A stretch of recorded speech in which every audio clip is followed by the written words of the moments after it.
The studio lights were warm, almost forgiving, as Tyler Perry settled into his chair across from Michael Strahan.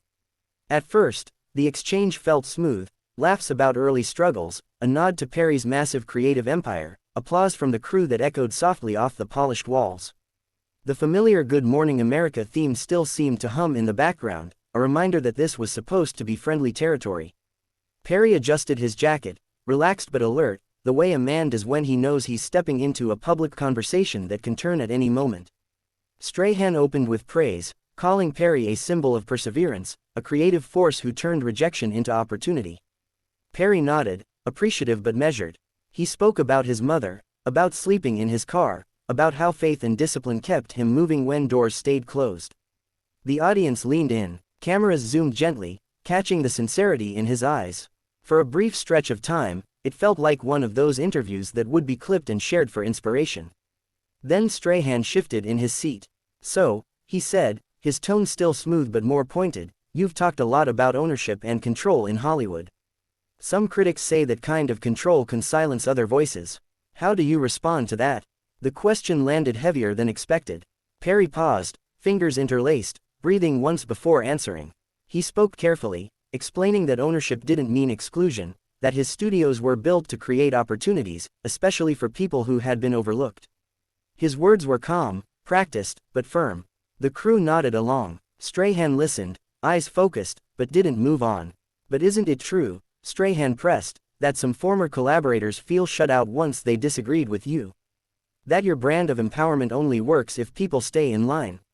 The temperature in the room changed. Perry's smile thinned, not vanished, but sharpened. He straightened in his chair, shoulders squared. "I don't believe in silencing anyone," he replied. "I believe in accountability." "There's a difference." Strahan raised an eyebrow, glancing briefly at his notes.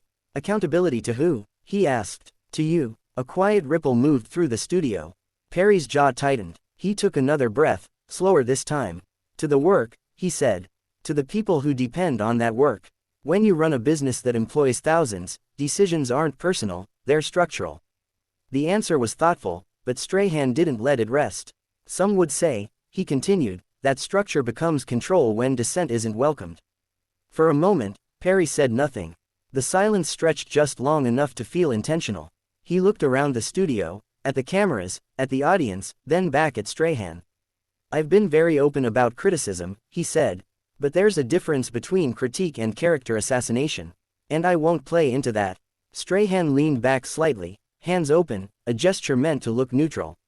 "I'm just asking the questions people are asking at home." Perry's eyes flickered, not with anger, but with something closer to disappointment. "No," he said quietly. "You're framing a narrative. And I agreed to come here for a conversation, not a trial."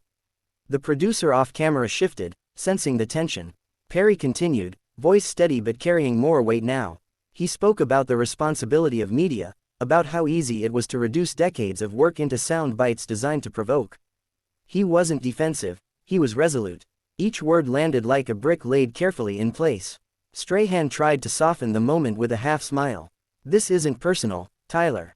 Perry nodded once. "I know," he replied. "But it is public, and that matters." The audience remained quiet, unsure whether to clap or stay still. Perry elaborated on mentorship, on mistakes he'd made and lessons learned, but the energy never fully returned to its earlier warmth. Strahan circled back again, referencing unnamed sources, unnamed complaints. Each time, Perry answered, but each answer came with less patience, less willingness to dance around the point. Finally, Perry leaned forward. "Let me be very clear," he said. "I'm proud of what I've built. I'm proud of the people I've lifted. And I'm not going to sit here and let my intentions be twisted for ratings." The words weren't shouted. They didn't need to be. The firmness in his voice carried farther than any raised tone could have. The studio felt smaller now, tighter, as if the walls themselves were listening. Strahan hesitated, perhaps sensing he had reached the edge of something irreversible. "We're just having an honest discussion," he said. Perry met his gaze. "Honesty requires balance," he replied. "And right now, this doesn't feel balanced." A pause followed, thick and unmistakable.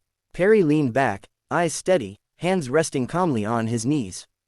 The smile was gone now, replaced by a composed seriousness. Whatever came next, It was clear that this interview had crossed from conversation into confrontation, and Tyler Perry was no longer willing to pretend otherwise. The pause lingered longer than anyone expected. Michael Strahan glanced toward the camera, then back at Tyler Perry, as if weighing whether to pivot or push forward. The control room lights flickered faintly behind the glass, producers murmuring into headsets. This was live television, but it suddenly felt unscripted in the most dangerous way. Strahan cleared his throat. "Tyler, no one's questioning your success," he said, carefully choosing his words. "But when you're as influential as you are, scrutiny comes with the territory." Perry nodded slowly. "Scrutiny, yes," he replied. "Ambush, no." A few gasps rippled through the audience. Strahan's jaw tightened, though he kept his posture relaxed. "That's not fair," he said. "You knew we'd ask tough questions." "I did," Perry agreed. "What I didn't agree to was being boxed into a story that ignores context, history, and truth." Strahan tried to regain momentum. "Then give us that context. Address the concerns directly." Perry looked at him for a long moment, then turned slightly toward the camera. "Context matters because stories shape perception," he said. "And perception shapes how people are treated. I've spent my life fighting to be seen fairly. I won't sit quietly while that's undone in a few minutes of television." The studio felt divided, some leaning toward Perry's conviction, others sensing Strahan's role as a journalist doing his job. Strahan nodded, lips pressed together. "I hear you," he said. "But people want answers, and they deserve them," Perry replied. "Just not at the cost of integrity." Strahan shifted again, tapping his notes. "Let me ask this plainly," he said. "Do you believe your position in the industry makes it harder for people to speak out against you?" That was the moment. Perry exhaled, a long, controlled breath, as if steadying himself. He leaned back, eyes lifting briefly to the studio ceiling before returning to Strahan. "I believe power exists everywhere," he said. "But I also believe intention matters. And I'm not going to defend myself against implications instead of facts." Strahan opened his mouth to respond, but Perry raised a hand, not aggressively, just enough to signal pause. "Michael," he said, voice calm but resolute, "I respect you. I respect this platform, but this conversation has gone somewhere I'm not comfortable continuing." A hush fell over the room. Strahan blinked, surprised. "Are you saying you want to end the interview?" Perry nodded once. "I'm saying I want to protect the work and the people behind it," he said. "And right now, that means stepping away." The audience murmured. Cameras zoomed instinctively, capturing the gravity of the moment. Strahan leaned forward, lowering his voice. "Tyler, we can reset. We can move on." Perry stood. The movement was unhurried, deliberate. He buttoned his jacket, offering a polite nod toward the audience. "I appreciate the opportunity," he said. "But I'm done." For a split second, no one reacted. Then the control room scrambled. Strahan stood as well, instinctively reaching out. "Tyler." Perry paused, turning back just enough to meet his eyes. "This isn't personal," he said softly. "But it is necessary." With that, he walked off the set. The cameras caught every step, the quiet resolve in his posture, the stunned expressions of the crew, the audience frozen between applause and disbelief. Strahan remained standing, hands clasped, searching for words. "Well," he said finally, forcing a measured tone, "we respect Tyler Perry and thank him for joining us today." The show cut to commercial moments later, but the damage, or the moment, depending on who you asked, was already done. Backstage, Perry moved with purpose, greeting a few staff members who looked at him with a mix of admiration and shock. He didn't rant, he didn't raise his voice. He simply thanked them and continued down the corridor, his team falling into step beside him. Within minutes, social media erupted. Clips of the walk-off spread like wildfire. Some praised Perry for standing his ground, calling it a masterclass in dignity under pressure. Others accused him of avoiding accountability.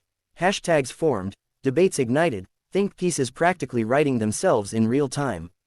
In the GMA studio, Strahan sat back down as the show returned from break, professionalism firmly back in place.